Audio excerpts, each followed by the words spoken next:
Hello, and welcome to Legal Management Talk, the official podcast of the Association of Legal Administrators. I'm your host, Justin Eskenazi. Client guidelines are key to a firm's operations as they ensure both the client and the firm know what is expected in their relationship.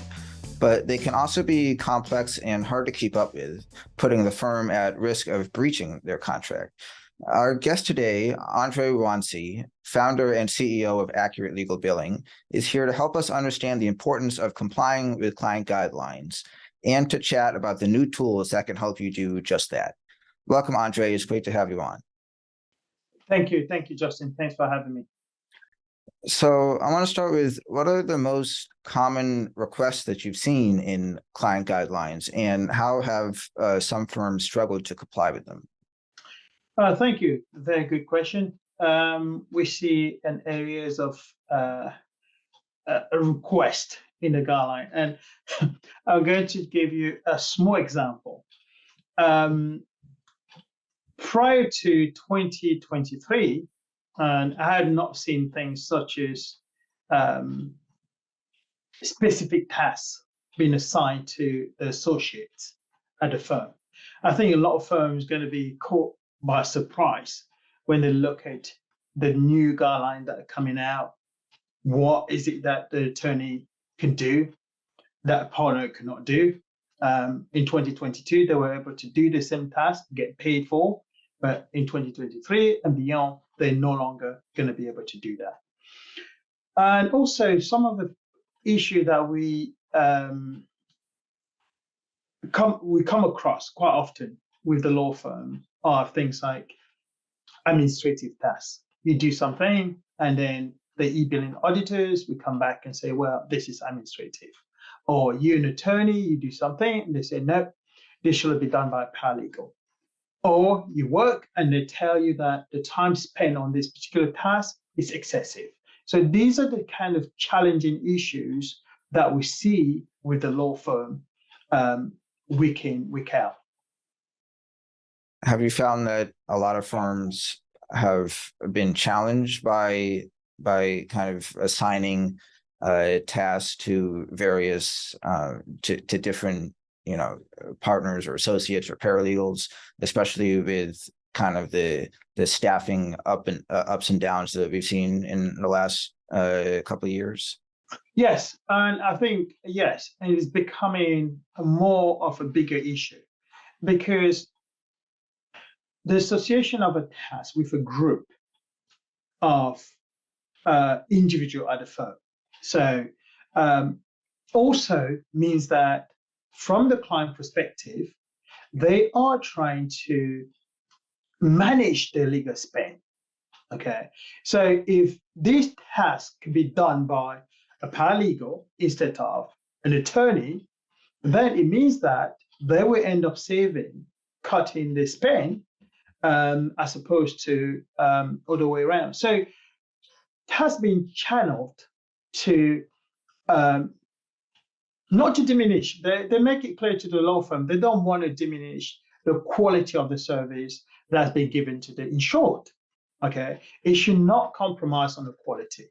It's clear to the law firm you cannot compromise on the quality, but they channel some of those tasks to a lower pay grade people at the firm, and this also trying to help them manage the legal spend. So yes, it's a big issue, and it's something that I don't think is going to go away anytime soon.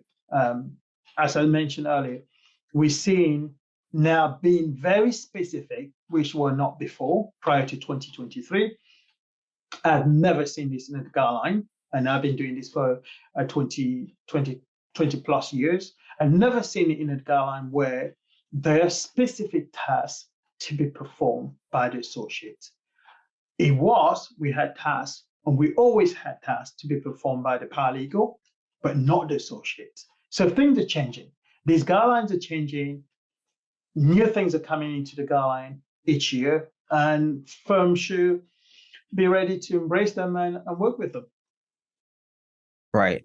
Now, something I'm sure is a very scary concept to a lot of those in the legal industry. What are the risks of missing an instruction in a client's contract? Well, a good point you raised there, Justin, because the client guidelines are now quite very specific on what are the consequences of not following through the guidelines. I can give you a couple of examples. If you're not complying with their guidelines, it's clearly in the guidelines that has been signed by these firms. So it's not something that the firm can back out and say, hey, I didn't agree to that. If your panel on that firm, if you're on that carrier or that TPA or that self-insured, if you're a panel firm, you had agreed to be in compliance with the guideline. And the consequences for not complying are clearly stated in the guideline. For example, you will not be given more cases if you continuously not comply with the guidelines. The rate increase, your rate is not going to increase. Your firm rate is not going to be increased. Third, the relationship, you're not going to have a good relationship with them. Because if they see that and you're not complying with the guideline, these e-billing companies continuously making 10, 20% reduction on your bills, then it's an issue. Because from a client perspective, they're saying, had they not utilized the services of this e-billing company, this firm will have charged them 20%. If you have an insurance carrier who's spending $1 billion on legal spend, what 20% of that? If they're spending 100, what's that? So the number are really, really big. And I don't think that if firm doesn't respect the guideline, they have a lot to answer for. And also they could be thrown off the panel. So it's clearly stated in the guideline. You don't respect the guidelines, they will throw you off the panel. They will not increase your rate. They will not give you new cases. So there are consequences. Yeah. Have you found that word of mouth makes a big difference? As in, for instance, a firm does something wrong and then sure, maybe they lose the business of that client, but have you found that, clients are then telling other potential clients that that maybe this firm is someone that they should be something they should be wary of? Yes, and in many occasions, when you request to join a panel, right? So if you're a firm and the relationship partner requests to join a panel, quite often in the industry, this carrier might also want to know a little bit about this firm. So they would go to peers and they say, hey, who did you utilize for this? When you had this kind of case, which firm did you go to?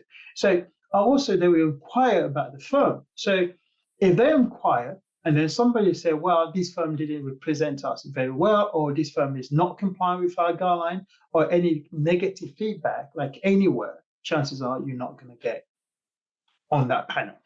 And I know that many of these law firms, the relationship partner, they're working so hard to get on this panel. They're working day and night to get on the panel of these carriers, because you get on a good panel, we're talking about several millions of dollars that you will get. So, and if you get on a panel and you're a good firm, you put all these things into practice and you're doing what they're supposed to be doing, and you have a good relationship, you will generate more cases. Gotcha. So on the flip side, how can ensuring that clients' standards and guidelines are being met, how can that help your firm in the long run? Well, ensuring that the client's compliance are met, I would say it's not easy for the law firm. I also understand from the law firm perspective, it takes a lot, because imagine, Justin, for a second, you're an associate at a firm and you're working for 4 different carriers. These 4 different carriers, although you're doing the same type of activities for those carriers, they're going to require you, of this attorney, to bill 4 different ways. So it's a bit of a burden on attorneys to say, oh, am I working for this carrier? Am I working for that one? How should I be billing for this? How should I be not billing for that? Is it something I should be billing for? Is it something that requires prior approval? Because there's a vast amount of information that you need to provide to make an entry compliant. And these vary from one carrier to another, although you're doing the exact same kind of work for both of them. But the way of billing, the information that is required is different from one carrier to another. So if a company, if a law firm is forward thinking and say, look, we need to bring a solution, not only for this year, we're looking forward, because these e-billing companies and the billing guidelines are not going anywhere. As a matter of fact, any law firm that you speak to in the United States and outside the United States, they can tell you that the number of billing guidelines or the number of clients asking them to start submitting their bills online to a third-party tool increases by the tune of 30 or 40% every year. So it's just a matter of time before all your clients will be requiring you to submit all your bills to a third-party vendor. So unless you find a way to handle that or not putting all that burden on your attorneys, then if you don't find a way, it's going to become a big issue. It might not be an issue for you a lot today, maybe because 30% of your firm clients are only the one asking you to do that. But if you look back, you see that yes, last year it wasn't 30%, it was maybe 10. And this year it might be 30, 40, 50%. Where are you going to be 5 years from now? Are you going to wait till when you get 100% of your client to start dealing with it? It might be too late.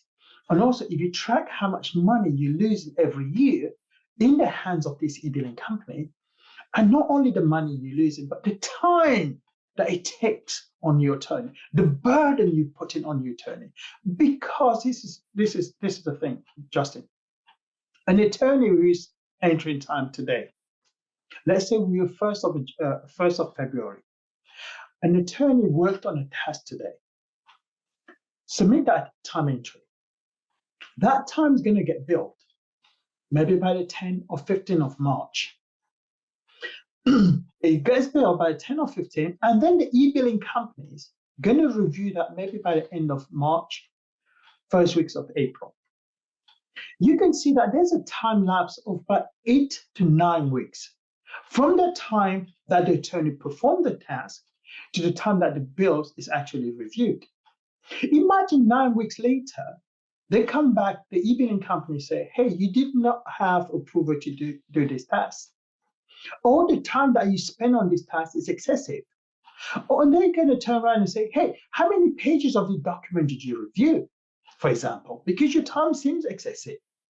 Now you ask this person to go back 9 weeks later to ask for this kind of information, which is very, very time consuming for this attorney. Now, had you had an appropriate technology in place that can allow you to do this kind of work, allow your attorney to comply with this guideline, then they don't have to deal with this compliance weeks and weeks later. Right? So forward-thinking law firms should be looking at AI tool out there. There are several AI tools out there that can help you to ensure compliance as your attorney enter time, and the compliance can be done. So, and we also have one of those tools that can also help law firms to do the same. So I want to get back to the AI tools in just a second, but I am glad you brought up, billing and keeping time, because that's so important to, administrators. What else can administrators do to help keep client guidelines manageable while still delivering the desired levels of service? Good question. I would say, Justin, honestly, is technology because the guideline, if you look at the guideline last year or 2 years ago, some of these clients changed the guideline 18 months or every other year. The guidelines have been changed. And the volume, the number of pages of the guideline keep increasing, right? So the more burden being put on the attorneys. How can you keep up with that? You're not going to keep asking your attorney to review this or do training. Training doesn't help. People think that they can train their attorneys and that will be fine. I would say, yes, train them, but they're going to be fine for 1 month, for 2 months. And guess what? 2 months later, they're going to go back to what they were doing before. So the best way to do this, and this is my advice to any firm administrator or CFO, use the technology. Today, you have technology that can help you do that. And that technology, the good thing about using AI to do this is that it's consistent. Okay? The consistency of that technology, it will give you that satisfaction. If you use human being to review this, the human being is not going, we're going to miss certain things. But using AI to do this, not only you get the consistency, the accuracy is far beyond what a human being can do. Second, the technology out there, just like the one that AIB built, that can help law firms to even do their time entry and also learn, because the technology had to keep up with the changes of the guideline. Don't go to a company that has an aging software. Go to people who are building technology that can change with time. And that's key. Technology today can even study or learn from the attorney as they're doing the time entry so that it can help them correct or make this prediction or correction in the future without relying too much on the attorney. No attorney are trained. There's not courses in law school about billing. They come into the real world and they face with these guidelines. They don't get trained at school. So give them the right tool to do their work. And by the way, this is not the work that they want to do. Nobody enjoy billing. I've never seen an attorney who say, hey, I enjoy recording my time. They enjoy the work that they do. They enjoy defending their client. But when it comes to billing, that's what they, they don't want to do most of that. And also when they do it, there's issue that comes back with it, right? That, oh, you have to fix this, or you spend more time on this and all of this. So give them the right tool, find the technologies out there that can really help you and help your attorney in the long run. So I think that's really cool that technology can now help attorneys do all these things. What would you say to people who think, AI is still so new. I don't know if I trust it to understand, complex things in the legal world. What would your response to that be? I would say, yes, I agree. AI is new, but you have to start somewhere, right? And the type of task that the AI is doing today, they're not tasks that can compromise in terms of maybe client attorney privilege or anything like that. These are mundane tasks that this is billing. And during the e-billing process, you don't have data that are confidential that for client attorney privilege. These are routine tasks. So I would say that if you worry about giving these kind of routine tasks to AI, then what purpose would you want to use AI for? You would want to use AI to take these tasks that your attorney do not want to do. And yes, as we also learning about this, as we enhancing our AI, we're probably going to get maybe sometime in the future into this gray area, but I don't think we're there yet. So people should not be over concerned, especially in the legal e-billing world. I'm not talking for all the things that the AIs are doing in the legal industry, but I'm saying for billing purposes, there shouldn't be any concern in that sense, because the nature of the work and the type of things that's being disclosed should not be alarming, or should not raise any alarm bell or anything like that, or put any confidential information in the hands of people. You're just asking the AI, or you're just using AI to do things that you will otherwise done manually. Gotcha. Mhm. Now, one of the keys to a strong firm-client relationship is keeping regular track of metrics such as, budget adherence and staffing ratios. What else should administrators monitor, and how can they best measure those parameters? How much can they use technology to do that? That's a very, very good question, Justin. In my 2 decades of working with carriers, and TPA, the self-insured corporation, they gathered, or they continue to gather, a vast amount of data and metrics on their panel firm. So as a law firm, you sometimes ask yourself, how did this carrier, or how does your client measure your firm? How do they measure firm in the same location? They do those measures, they measure firm based on those metrics. Now, what type of metrics should you be gathering to share with them? I always encourage law firm, and especially the billing relationship partner, to provide metrics to their client. Not just metric that makes you look good. Show the other metrics that doesn't make you look good. That will give them a sense of that trust. It will build a trust between you and your client. And guess what? Somebody trusts you is going to give you more work. And I can give you a couple of examples of those metrics. You mentioned there closing budgeting. Very important for them to talk about budget, because the budget for the law firm means something else to what it means for the client. To the law firm, they're just looking at the budget and saying, well, they're asking us to give a number, you give a number. But to the client, for the client perspective, they want to know what the legal spend is going to be. Why? Because they have to put a pocket of money to cover those costs.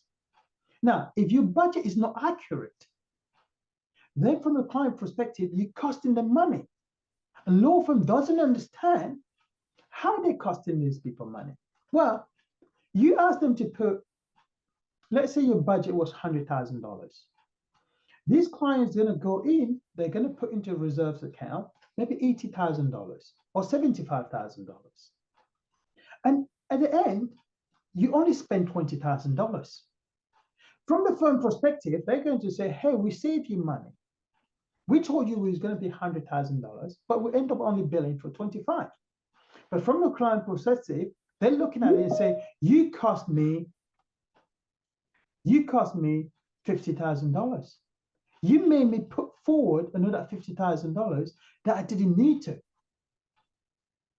That's how they're looking at it. And they're tracking these firm budget on the monthly basis. They want to see you, how you are adhering to the budget, to the point that if you don't have sufficient budget, they will not even accept your bills. Your invoice will be rejected. So budget is a big thing for the law firm, for the clients. Second, closing ratio. How quickly do you close your cases? Any open case in the eyes of your client looks as a potential for money being going out. This is just a bucket of money. It's a case for you guys to keep billing on, that they're going to keep paying on these cases. How quickly you closing your cases? Another one, staffing ratio. We mentioned at the beginning of this podcast about group of people performing different type of tasks. It's very important for them. In order to control their costs, They need to take some of these tasks or standard tasks or routine tasks being performed by a junior level associate or paralegal because they're going to spend less. So they want to know at your firm who is doing what group of people are doing what. And whether you provide that metric to them or not, guess what? They have it. So firms have interest in gathering and providing these type of metrics. Because when you do, guess what's going to happen? You're going to have a better relationship. I always say this to firm relationship partner. I always say this. Look, if I were to show you those metrics that you're going to gather, I'm not going to give you something that your client doesn't have.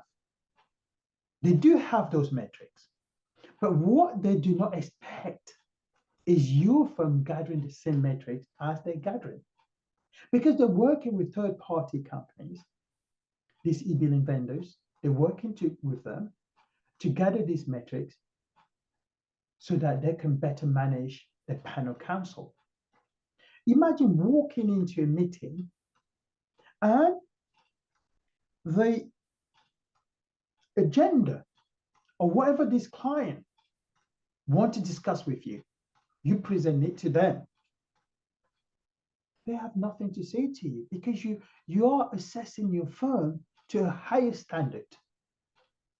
And they would believe whatever you would tell them because you are assessing your firm to the same standard as they're assessing all the firm on their panel.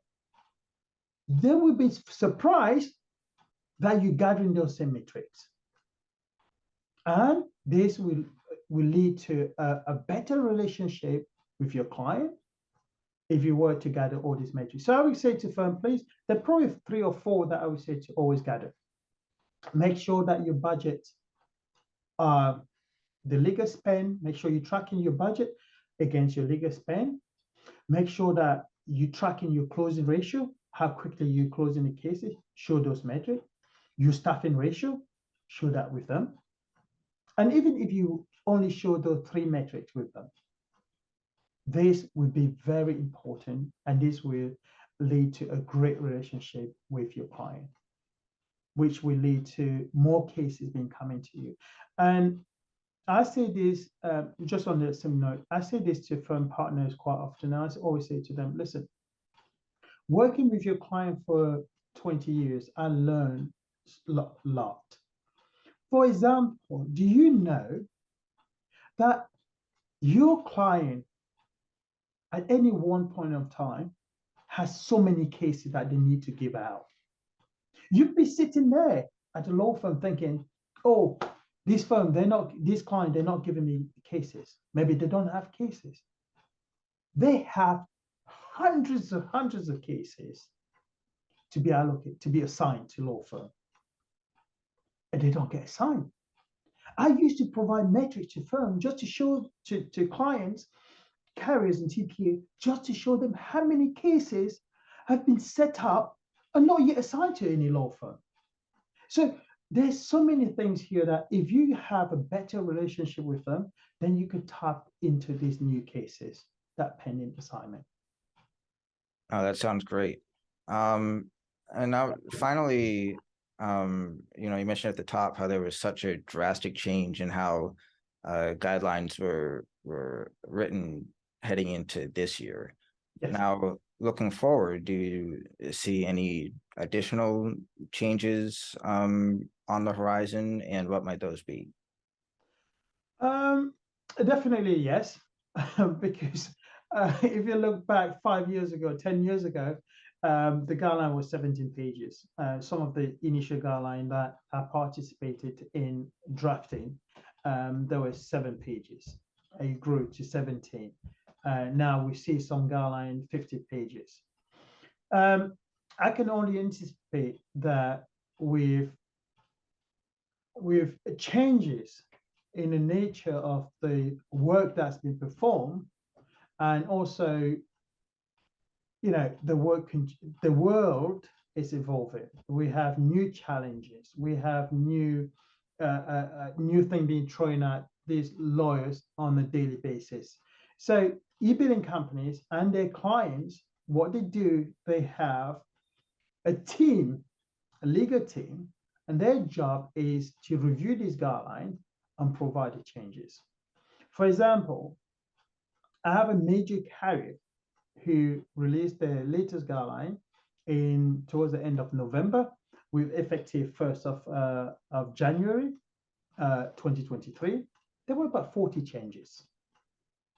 And this was just, the previous one was only 18 months old. 18 months ago, they releases the latest one. The 20, well, it was what, 2022.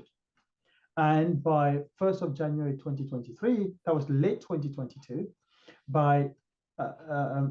late 2020, and 1st of January 2023, they have a new guideline, and this new guideline has about 40 different changes. So I can only assume that based on what the industry has been for the past 2 decades, that there will be changes. It's not going to be static, because also the way that the attorneys bill changes, right? The practice area, the things that they're working on changes. And the e-billing company have to keep up with those changes. And they're noticing that, okay, today the attorneys are using XYZ terms to describe this work that they perform. Okay, is that in compliance? Does that meet with the guideline compliance? If it doesn't, what changes are they going to bring to alert the attorney to make sure that they either stick to this or restrict them from doing what they're doing, how they're billing. So I will tell you for certain, Justin, that there will be changes. I can't tell you every single change that's going to happen. Today we're seeing changes where a law firm now have a different task being performed by a different group. Before it was just a paralegal. Today we have the attorneys, the associates. I'm sure that tomorrow or after tomorrow, you're going to have the partners being defined, what exactly a partner could do, what exactly a senior partner can do. So I can only see an evolution to what we have today. Looking back and seeing what has happened over the past decade, I can only anticipate that going forward, what's going to happen. And also, let us not forget, these e-billing companies are also using AI. Okay, a lot of them are deploying AI into the e-billing. So compliance is going to get tougher and tougher for the attorneys, unless you're using an AI tool to ensure compliance from the law firm perspective. If this e-billing company continuously deploy AI to review your bill, guess what? Their accuracy of catching your attorney's non-compliant entry will only increase. So law firm has interest in embracing technology because from the e-billing perspective, they have been developing and evolving in the areas of AI for guideline compliance. Gotcha. Well, thanks so much for being here, Andre. I think, or I hope a lot of us are walking away with, a much clearer idea of how to manage client guidelines and, and the tools that we can use to help do that. So, thanks again for being here. Thank you, Justin, and thank you for having me this morning. I really appreciate the time with you, and looking forward to continue supporting the law firms in their, in a view of getting the guideline compliance and prevent this e-billing reduction and the time wasted on invoice appeal, because that's a big deal. They're spending so much time and for collections and invoice appeal, and we can help them with that. And I'm trying to do my bit in trying to help them in that area. So thank you again for your time today. I really appreciate it. Of course. Thanks to our viewers, listeners, and subscribers for tuning in. If you like the show, please subscribe on YouTube or wherever you get your podcasts so that you never miss an episode. And as always, you can learn more about ALA at alanet.org. Until next time.